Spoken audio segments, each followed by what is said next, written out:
غربا غربا غربا غربا غربا غربا غربا غربا. کہ بہت سارے بھائیوں کو یہ غلط فہمی ہے کہ اگر ہم دین سے دور ہوں، نمازیں چھوڑتے ہوں، اللہ کی نافرمانی کرتے ہوں اور زندگی میں مصیبتیں آتی ہیں تو لوگ یہ کہتے ہیں کہ چلو اللہ نے ناراض ہم نے اللہ کو ناراض کیا، اللہ تعالیٰ نے مصیبت ڈال دی. لیکن وہی اگر کوئی آدمی نمازوں کا پابند ہے، دینی احکام کا خیال رکھتا ہے، زندگی میں شریعت اسلامیہ کی پابندی کرتا ہے، اس کی زندگی میں اگر مصیبتیں آتی ہیں، آپ نے دیکھا ہوگا بہت سارے نادان بھائی، ناسمجھ بہنیں ایسی بھی ہوتی ہیں، وہ یہ کہتی ہیں یہ ساری مصیبتیں ہمیں ہی کیوں آتی ہیں، حالانکہ میں نمازوں کا پابند ہوں، میں اللہ تعالیٰ کی شریعت کی پابندی کرتا ہوں، فلاں آدمی کی طرح میری کمائی حرام کی نہیں ہے، فلاں آدمی کی طرح میں دین بیزار نہیں ہوں، دیکھو وہ اپنے بچوں کو کتنا آزاد چھوڑا ہوا، میں اپنے بچوں کو کتنی دین کی پابندی، دین کی تعلیم دیتا ہوں، میری زندگی میں آزمائشیں کیوں آتی ہیں؟ میرے بھائی یہ بات یاد رکھو کہ مصیبتیں، تکلیفیں، پریشانیاں اگر کسی نیک بندے کی زندگی میں آتی ہیں، نیک بندے کو یہ سمجھنا چاہیے کہ ہمیشہ مصیبتیں اللہ کی طرف سے سزا ہی نہیں ہوا کرتی، بلکہ مصیبتیں اکثر آدمی کا درجہ بلند کرنے کے لیے بھی آتی ہیں. پیارے نبی صلی اللہ علیہ وسلم نے کتنی پیاری بات، کتنی بڑی بات اللہ کے نبی نے بیان فرمائی. کہا آپ صلی اللہ علیہ وسلم نے اشد الناس بلاء الانبیاء ثم الامثل فالامثل. دنیا میں سب سے سخت آزمائش انبیاء کی ہوتی ہے، اور پھر جو آدمی نبی سے جتنی مشابہت رکھے گا، جتنا زیادہ دیندار ہوگا، اتنی ہی زیادہ اس کی آزمائش سخت ہوگی. کیا مطلب؟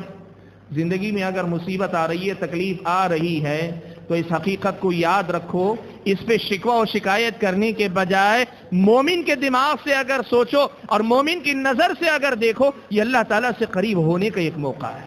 میں آپ کو ایک مثال دیتا ہوں، سنو. حضرت عمران ابن حسین رضی اللہ تعالیٰ عنہ، عمران ابن حسین رضی اللہ تعالیٰ عنہ بڑے جلیل القدر صحابی ہیں، اتنے نیک صحابی کہ پیارے نبی صلی اللہ علیہ وسلم کی زندگی کے بعد بھی فرشتے ان کو سلام کیا کرتے تھے، فرشتوں کا سلام سنا کرتے تھے. عمران ابن حسین رضی اللہ تعالیٰ عنہ، اللہ نے یہ کرامت عطا فرمائی تھی کہ فرشتوں کا سلام سنا کرتے تھے. اتنے نیک صحابی، لیکن آپ کو پتا ہے اللہ تعالیٰ نے انہیں کیسے آزمایا؟ زندگی کے 30 سال تک بستر پر لیٹے رہے. ایک ایسی بیماری نے آ لیا جس کے نتیجے میں سارا جسم مفلوج ہو گیا، سارا کا سارا جسم مفلوج ہو گیا. بستر پر پڑے ہوئے 30 سال زندگی کے انہوں نے گزارے، اور حالت یہ کہ قضاء حاجت کے لیے بھی اٹھ نہیں سکتے تھے. جس تخت پر لیٹے ہوئے تھے لوگوں نے اسی میں سوراخ کر دیا تھا، قضاء حاجت کا معاملہ بھی وہیں انجام پاتا تھا. نیک اتنے کے فرشتے سلام کریں، آزمائش اتنی کہ بستر پہ 30 سال تک اللہ تعالیٰ نے لٹایا ہوا ہے. میرے بھائیوں، یہ کوئی معیار نہیں ہے کہ ہم اگر نیک ہیں تو ہماری زندگی میں مصیبتیں نہیں آنی چاہیے. معیار یہ ہے کہ اگر اللہ تعالیٰ نے ہم اور آپ کو آزمایا ہے، یہ موقع ہے کہ ہم اپنے آپ کو اللہ تعالیٰ سے قریب کر لیں، اللہ تعالیٰ سے اور اپنے آپ کو نزدیک کر لیں، اللہ تعالیٰ سے اپنے آپ کو اور قریب کر لیں. کیوں؟ اس لیے کہ مصیبت ہمیشہ سزا نہیں ہوا کرتی.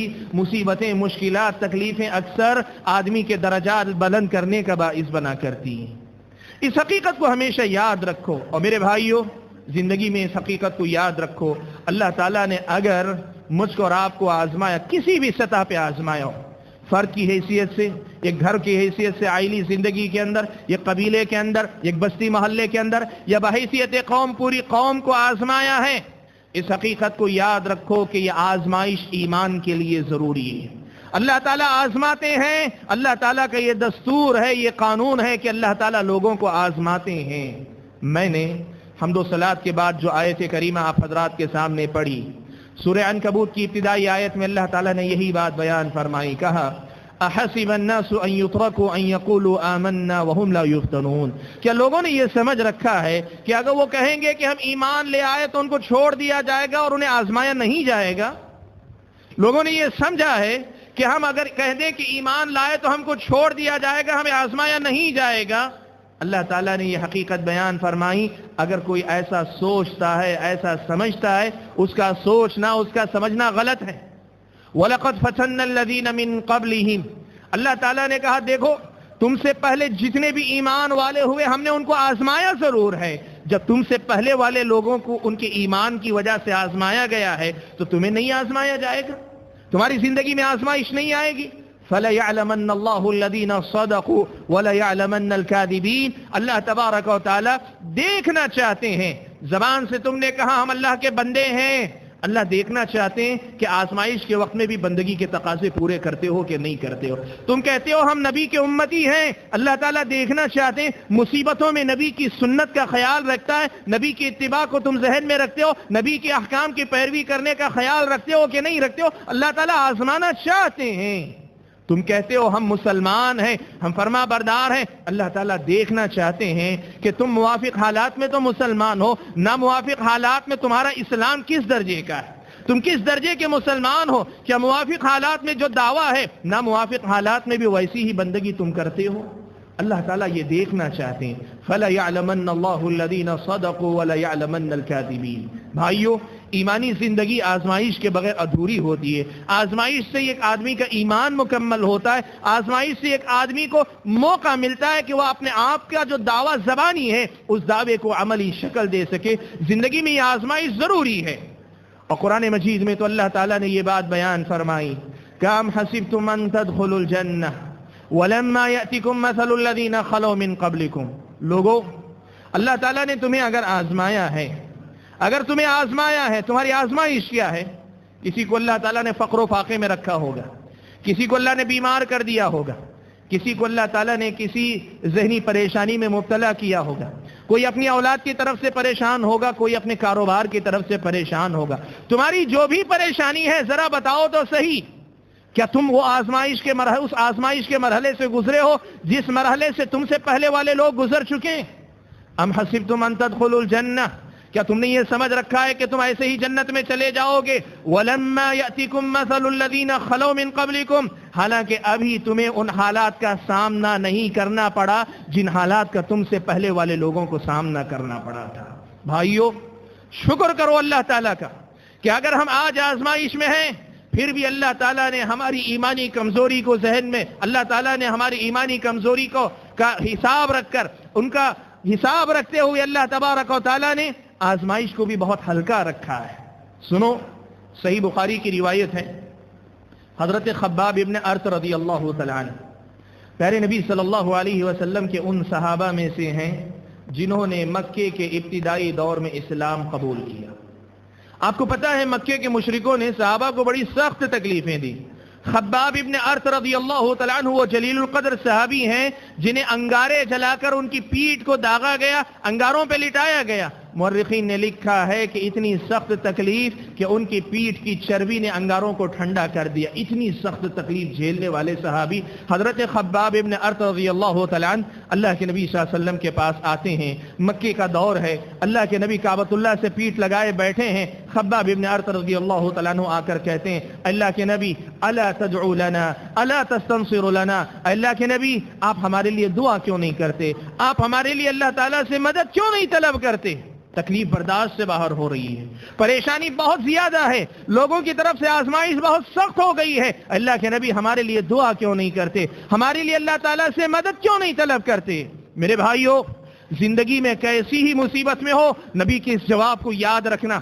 پیارے نبی صلی اللہ علیہ وسلم ٹیک لگائے بیٹھے تھے، سیدھے ہو کر بیٹھ گئے۔ آپ صلی اللہ علیہ وسلم نے حضرت خباب کو مخاطب کرتے ہوئے کہا سنو، تم سے پہلے والی قوموں کا یہ حال تھا کہ ان میں سے ایک آدمی کو ایسے بھی آزمایا جاتا تھا کہ اسے لا کر گڑھا کھود کر آدھا اسے زمین میں گاڑ دیا جاتا، پھر اس کے بعد آرا لے کے اس کے سر پہ رکھ کے جیتے جی زندہ انسان کو دو ٹکڑوں میں بانٹ دیا جاتا تھا، پھر بھی یہ چیز ان کو ان کے دین کی طرف سے نہیں پھیرتی، وہ دین پہ جمے رہتے تھے۔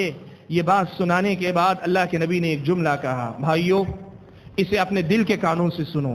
اللہ کے نبی نے حضرت خباب کو مخاطب کر کے کہا وَلَكِنَّكُمْ تَسْتَعْجِلُونَ، خباب تم جلد بازی کر رہے ہو، تم جلد بازی کا ثبوت دے رہے ہو۔